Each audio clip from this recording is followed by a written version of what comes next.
Joining us now with a reaction is House Minority Whip Steve Scalise of Louisiana, American Conservative Union Chairman Matt Schlapp, one of our favorites, New York Congressman Lee Zeldin, and Fox News contributor Charlie Hurt.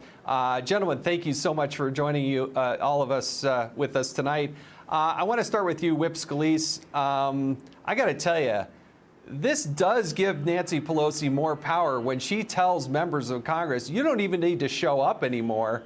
You now have proxy voting, and we can just do this without you, right? Yeah, Jason, you know, the thing is, it gives Nancy Pelosi power. But imagine being a Democrat who goes back home in a swing district.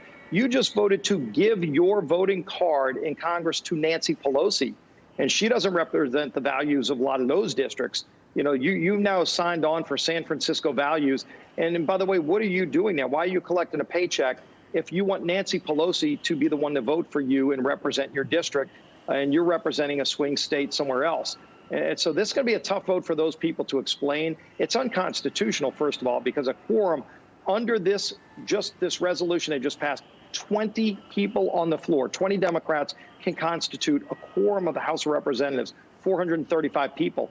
That goes against Article 1 of the Constitution. They don't seem to care about any of that. They just want to consolidate power and spend money. I mean, a drunken sailor would be offended to be compared to them and what they did with this bill. Money to illegals, taxpayer funding of abortion. This is crazy. But I got to ask you, Congressman, does that mean that you're going to challenge this in court? Are you going to go to court and say, hey, and challenge the constitutionality of this? Well, if they pass any bill using these new rules, they haven't done it yet, but they are now creating this opportunity to have 20 people on the floor to constitute a quorum, and Nancy Pelosi literally be able to hold the voting cards of so many of these people. If they pass anything I just think it's going to be an interesting question. It will be challenged. It'll be challenged. Well, that'll be interesting because I believe that you would certainly have standing. Now, Congressman Zeldin, this bill that is being voted on right now is just on the verge of passing $3 trillion. This thing is larded up with all kinds of pork and other things. How do you see this bill?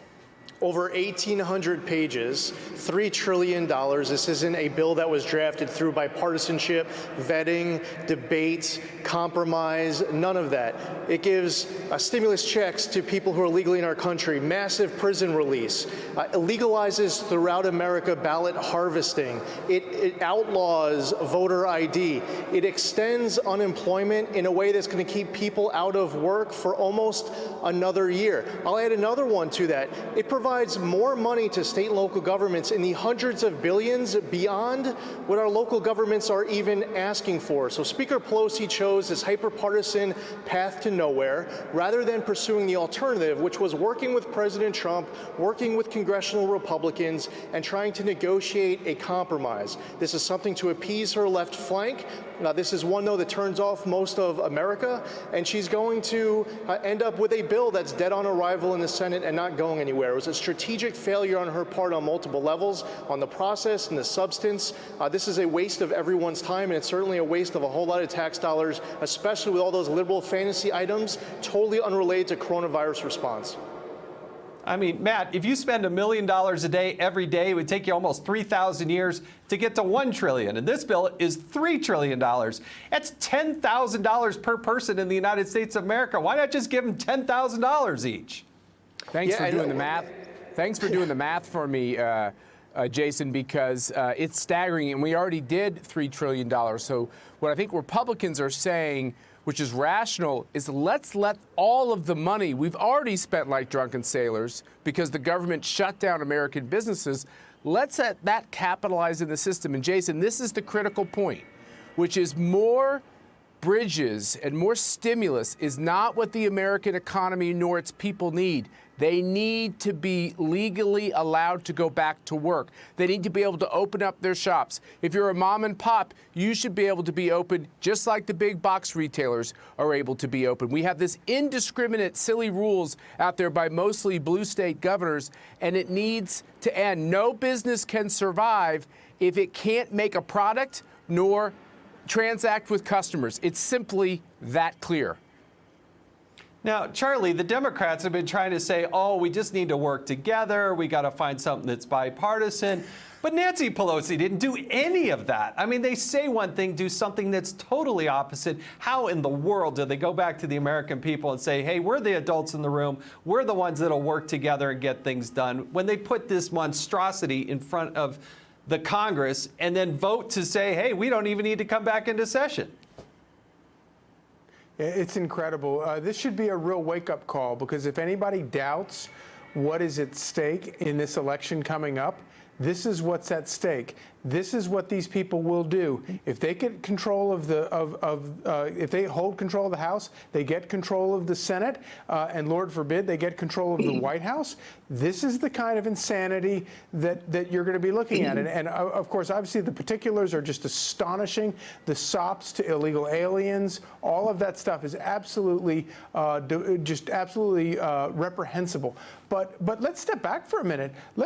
How in the world does piling $3 trillion in additional debt on hardworking Americans, how does that help them recover from this pandemic and recover from shutting down the economy?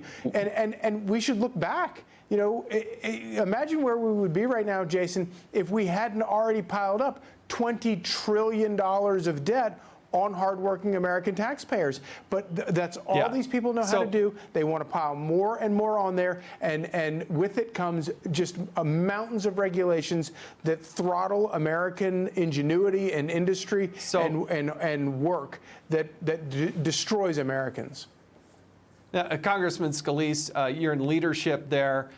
Nancy Pelosi and what she's done is signaled also in the bill that the House of Representatives may not come back into session until July 21st. I mean, why do members of Congress even get paid if they don't have to go to work? Postal workers go to work. Truckers are going to go to work. Healthcare workers are going to work. But Nancy Pelosi is saying no need to show up anymore. Yeah, can you imagine that even the United States Senate is going to work? And there is no reason. We were here today voting. You know, there were about 24 members who couldn't make it in out of 435.